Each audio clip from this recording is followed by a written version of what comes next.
Greetings to my Muslim friends, Buddhist friends. I would like to start as a monastic with a very short chanting.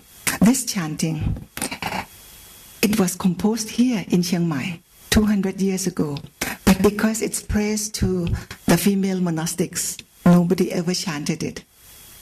So allow me to chant only first one. There were altogether 13 Arhateris, or female saints in Buddhism, praised by the Buddha himself. But I will just give you just a taste of the very first one. Ratan yunang bhikkhuni nang kotami chinnamatu cha thapita akatha namhi satha soting karo tuno. With the blessing from the very first bhikkhuni, fully ordained nun in the Buddha's time, that was the Buddha's own stepmother and aunt. Allow me warm greetings to my host. First of all, I would like to congratulate the organizing committees for their far-sightedness to come up with this topic to be discussed at academic level and a clear awareness of the connectedness with people and society. The Venerable Buddhadasa, a very renowned Buddhist monk in Thailand of the previous century, once compared the educational system in our country to a dog without a tail, meaning that it has no purpose and it is incomplete.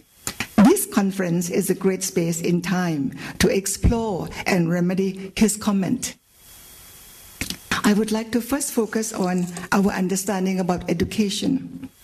Education is not collection of facts and data anymore. A teacher is no more one who imparts knowledge to his students. Previously, a teacher had all the knowledge, and his role was basically to impart his knowledge, what he knew and what he did, to his students. The best student was the one who can exactly copy the knowledge from his teacher. With the far advanced technology, a teacher is not necessarily one who has or knows more information and data than his students. In fact, with the access to internet, some of the students may even have more information than the teacher. The role of a teacher is now to provide direction, to provide guideline, to choose and select the needed information from the abundant information available. It is more important than before that a teacher must have a strong ethical stand in order to provide trust and the necessary guideline for his students. A teacher needs to pose a question again and again. Why we choose this and not that? With this clear direction of engagement with the people and society, the purpose of education will be clearer. Education is to liberate and to uplift a person to a higher level of consciousness. Education must provide for the path so that we can make ourselves more accessible to the need of society. Yes, education is to allow us to allow the university to extend itself to more community engagement. Then I shift a little bit looking at the media. At present age, media is playing a very significant role. It has a large impact on the way people think, feel, and act. It is of utmost importance that people in the media are aware of this and utilize this for the betterment of society. From all the media in Thailand, television plays even a greater role as it is now accessible to larger public. Thai people, unlike people in other cultures, still base their information not so much from reading, but more on seeing and hearing. And television answers directly to their choice of receiving information. I had been academics for more than 3 decades. I write many books, but only one time when I was on television discussing certain issue for 2 hours. That was the first time that I was exposed to larger audience. Can you imagine spending 30 years as academic writing presenting your paper on a stage like this. It's very limited, only among the academics, and our language is not accessible to the larger audience. So media also must have philosophy. You must have direction. Media must be concerned about the spiritual quality of the public and balance it with the material need to sustain the various programs. Prime time should be allotted to spiritual well-being, as it is the key to happiness. We should think out of the usual framework. You know, in Thailand, on Sunday morning, the government allow us to have 1 hour of Dharma talk. It is not necessary that a monk should be invited to preach, because that does not work. It did not work, and it will not work. People just turn off the television. There must be some other alternative, so that television program can come up with examples to show the happy lifestyle that can be applicable to all academic classes, all economic classes of the audience. Media can pick and choose consciously to provide the alternative to otherwise seemingly bleak situation. We had so much water, much more than we needed for the past two months. And we were really down in our heart. And yet you see this photo, you know, of a man with the water up to his chest, with a dog on top of his head. You know, that kind of message gives you a smile. Yes, even during the difficult time, we can still enjoy, we can still express our human-heartedness, our compassion. The advancements of science and technology. With the advancement of science and technology, we indeed come a long way. Even in my lifetime, 20 years ago, as a columnist, first I wrote manuscript with my handwriting. It took 2 hours to finish this 4 pages long A4, and then I sent it to a typist. A typist takes about 1 or 2 days before she comes back to me to proofread.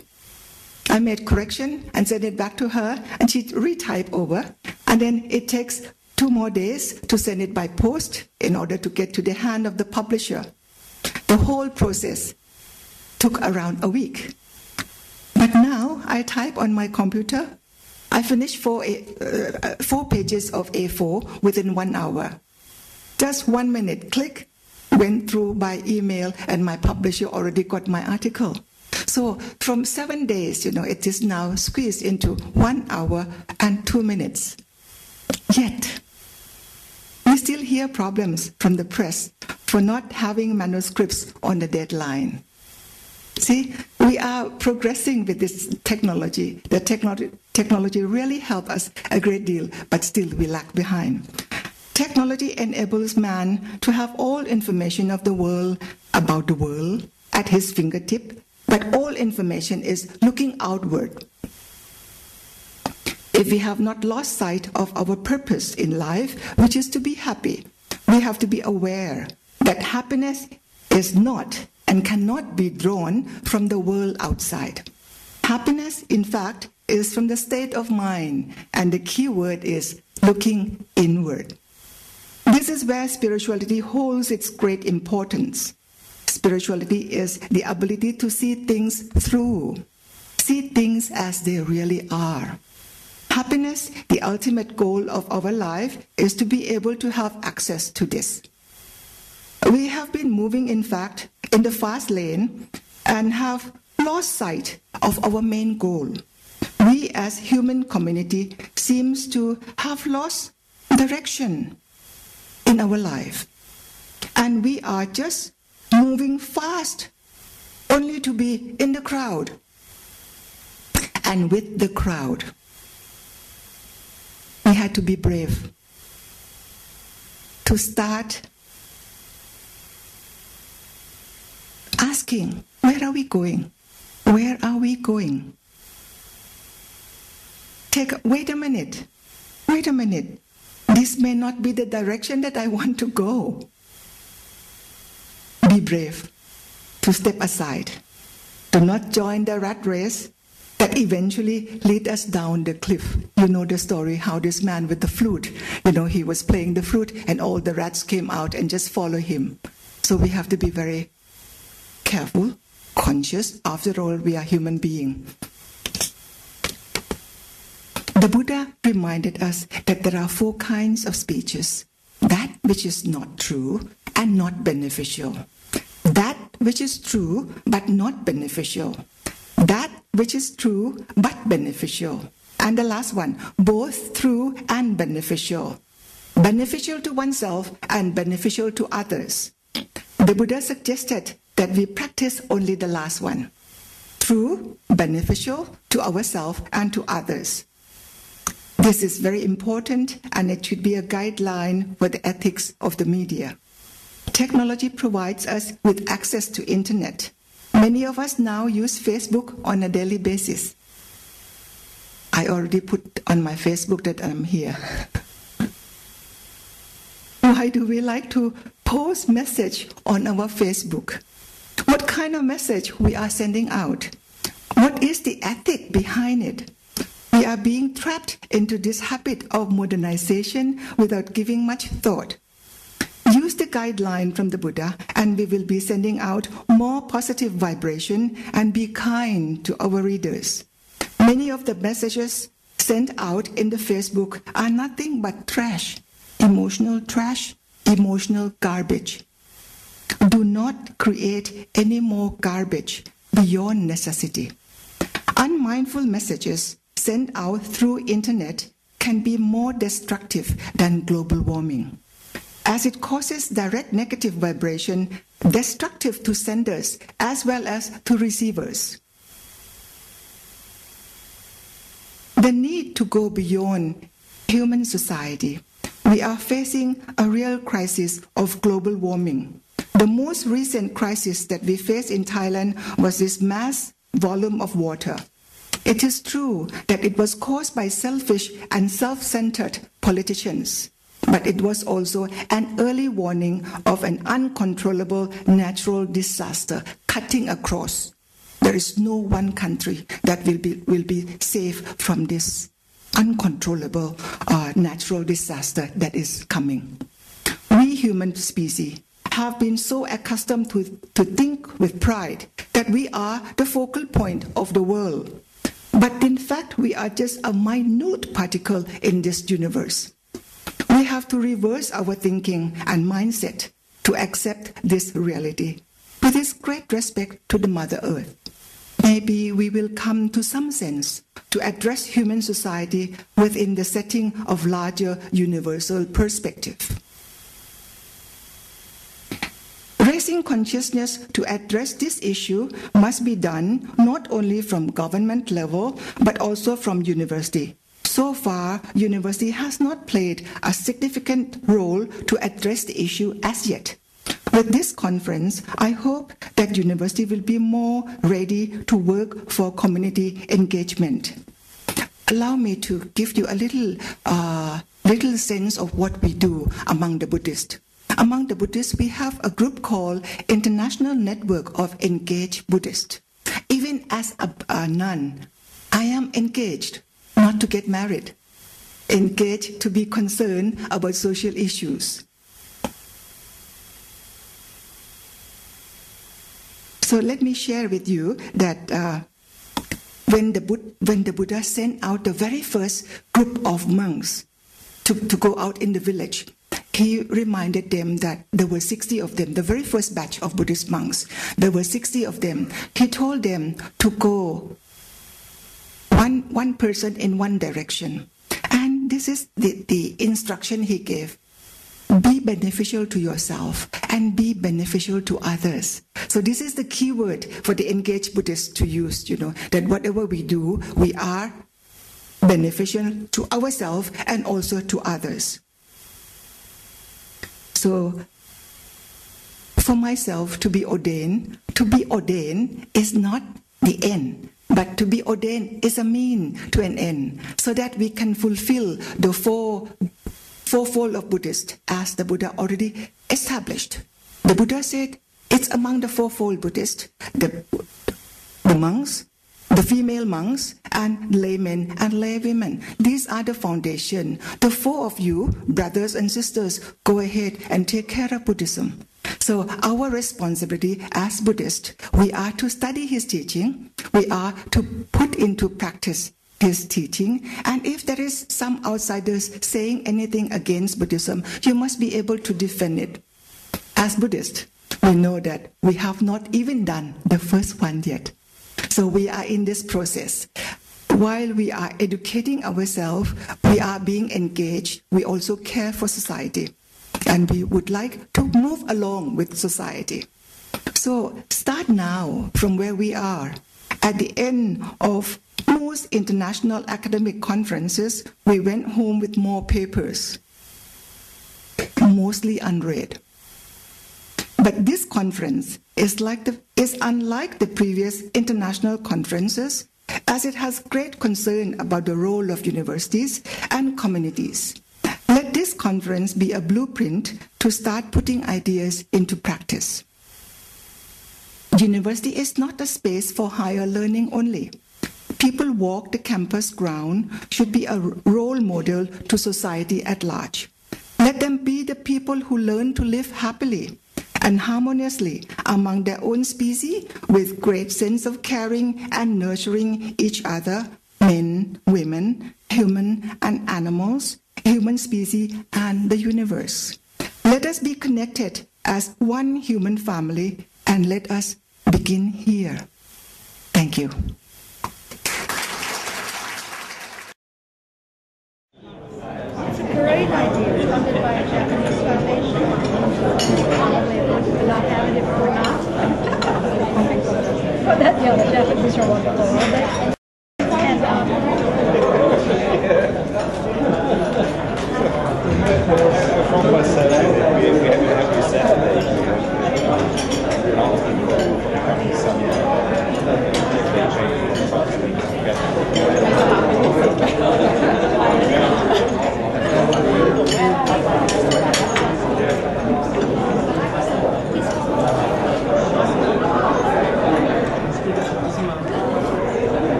First of all, I would like to invite the panelists of this first panel discussion to come on stage.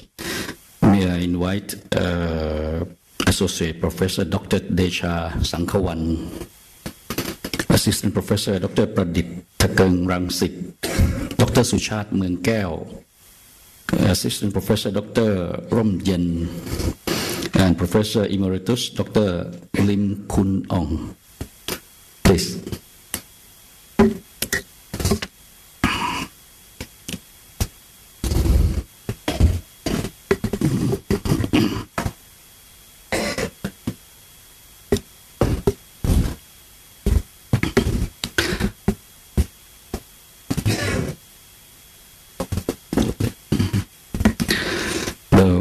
Honorable Bhikkhuni Thammananta, distinguished colleagues, ladies and gentlemen, it is my honor to serve as the, I would like to call moderator rather than the chairs for this panel discussion, because I cannot share anything, but I'll try to moderate the ideas from the five panelists together, and also promote discussion in this plenary. We are honored to have five panelists on this stage. First of all, may I start introducing from my far end, on the left-hand side.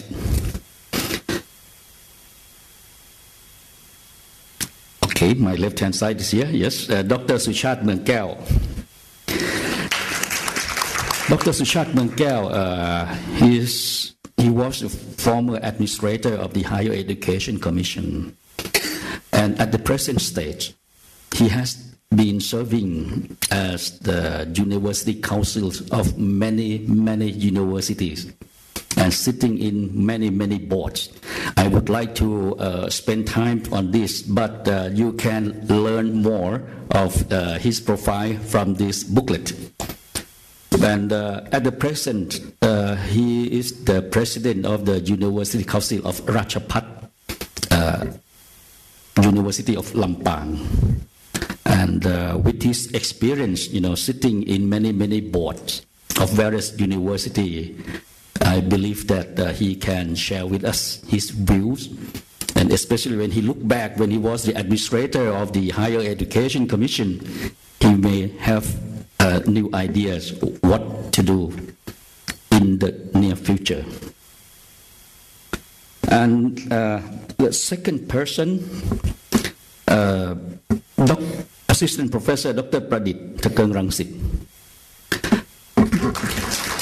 Dr. Pradit is the president of Phayap University in Chiang Mai. And he is not only the president of Phayap University alone, but also the president of the Association of Private Higher Ed Institution of Thailand. And he also has a position in the church as the ordained minister, the Church of Christ in Thailand as well. So with his background, I believe that he would have interesting concept to share with us. The next one is my dean, Associate Professor Dr. Desha Sangkawan. And we all know him since this morning already, so I will not spend too much time to introduce him, but he has vast experience, and he also sits in many, many committees appointed by the government as well. So we wish to hear from him, from his own point of view, as well as the direction of the present government as well. The only lady on stage, Dr. Romyen Kosai Kanun. She is the assistant to the president of Mae Fa Luang University. And she has a very interesting background since she used to work in the Bank of Thailand as economist. I would like to ask her later on in private what is the reason behind why she changed her mind and whether she is happy to have this kind of decision. Because in terms of a professional career and in terms of honorarium, I think working in a bank is much better than working in a university.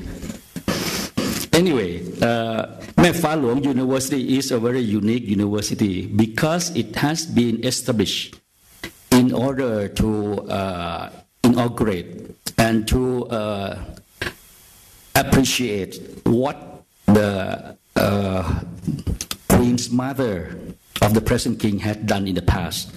So the mission of this university is quite unique, and we will learn from her that, from that point of view, what are their roles in university community engagement. Last but not least, we have one neighbor colleague, Professor Emeritus Dr. Lim Kun Ong. This morning, we know him as the founder of the University Community Engagement Series. And now he will share with us his views on the changing role of universities in promoting community university engagement.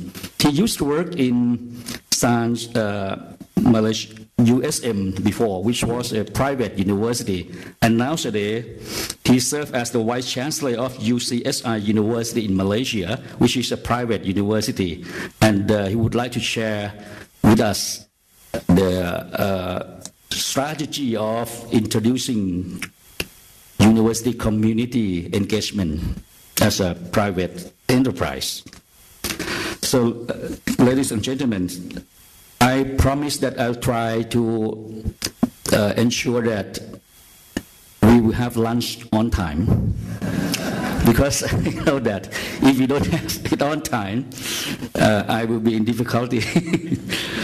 So may I request all panelists that each of the panelists will take about 10 minutes if possible, and I'll try to leave some rooms for plenary discussion if you have. The topic of this discussion is rethinking policy directions on university community engagement. I heard from the opening address as well as the speech of our keynote.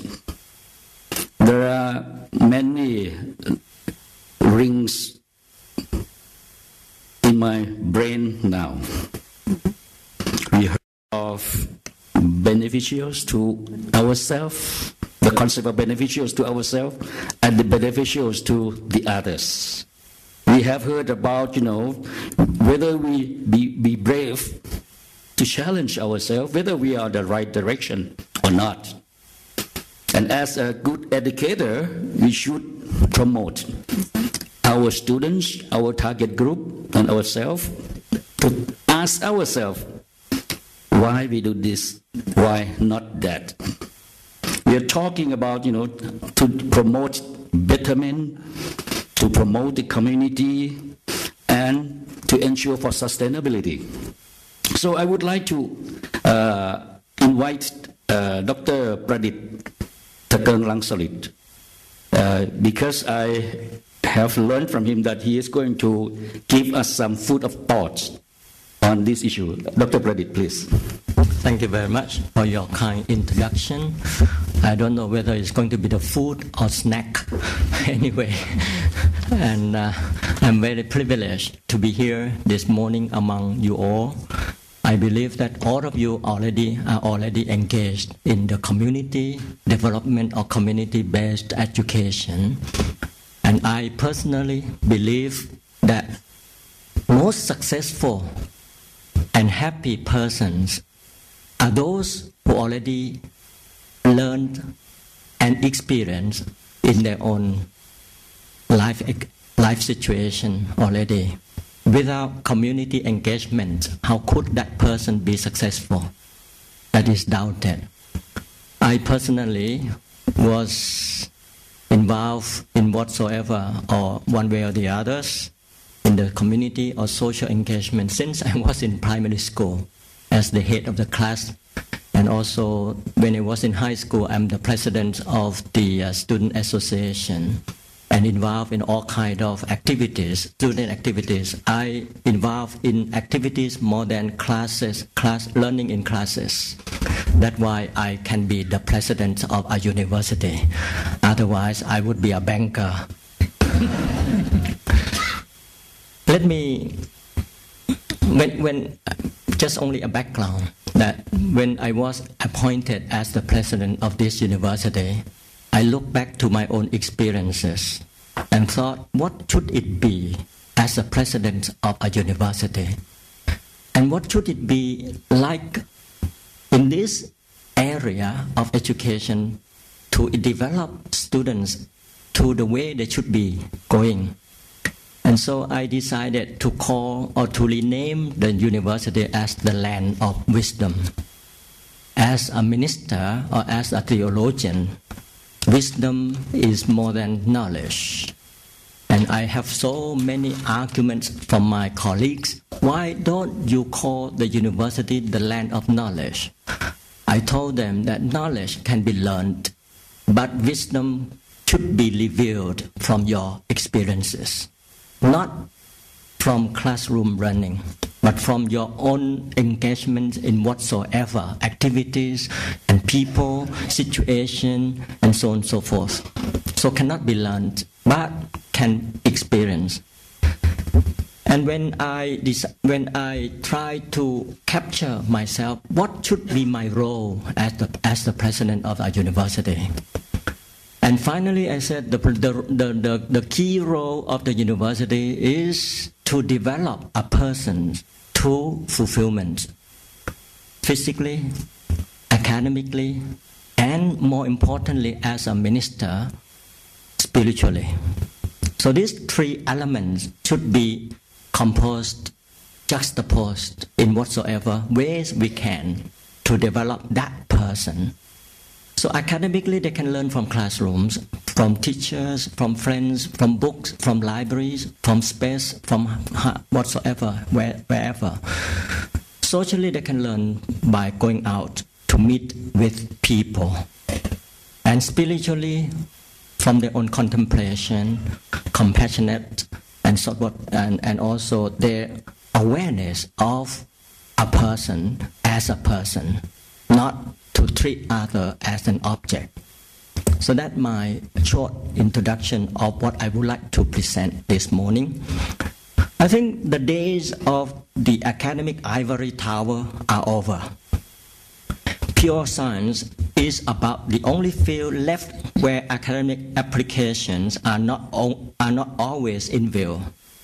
We simply do not have academic programs in higher education these days that are not part of career training in one way or another. Community engagement is typically subject-oriented.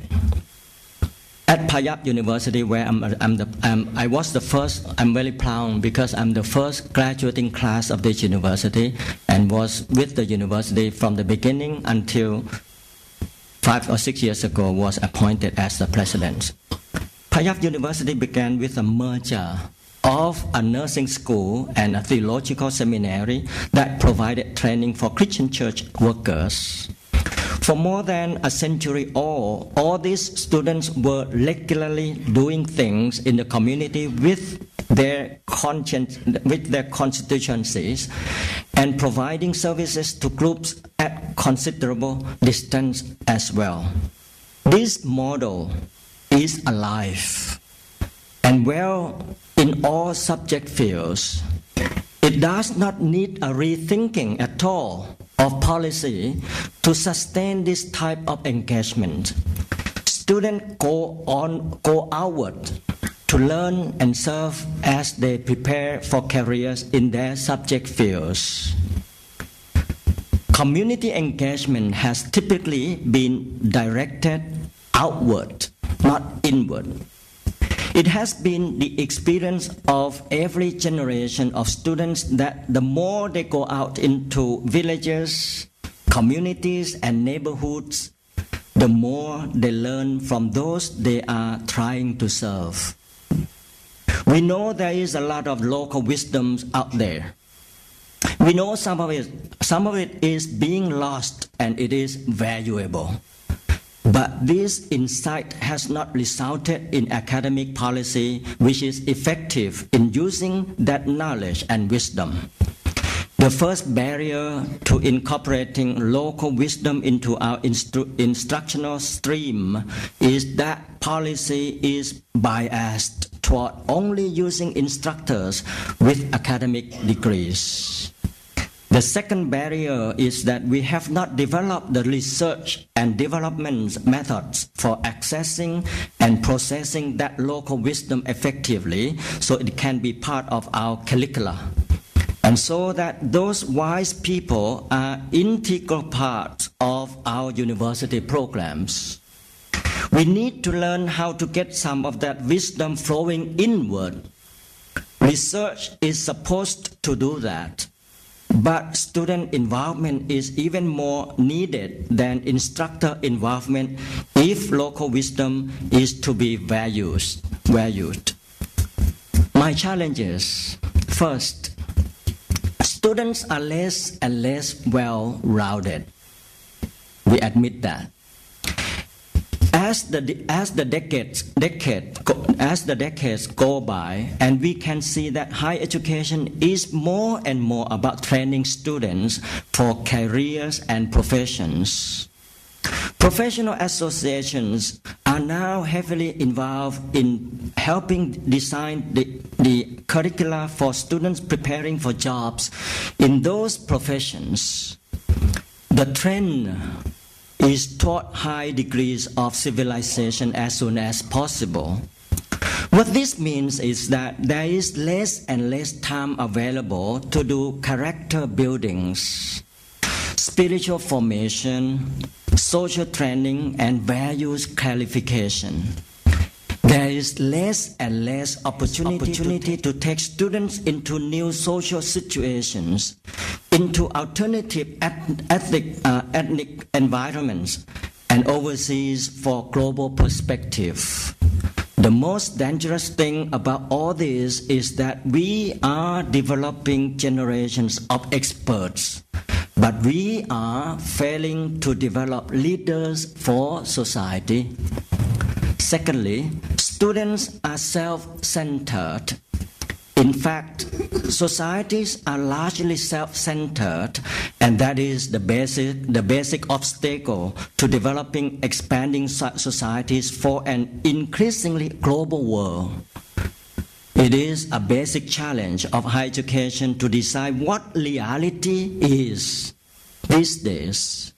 If the fact is that we are citizens of the world, then universities must be providing education with this expanded vision, international networks and experiences, and a new perspective.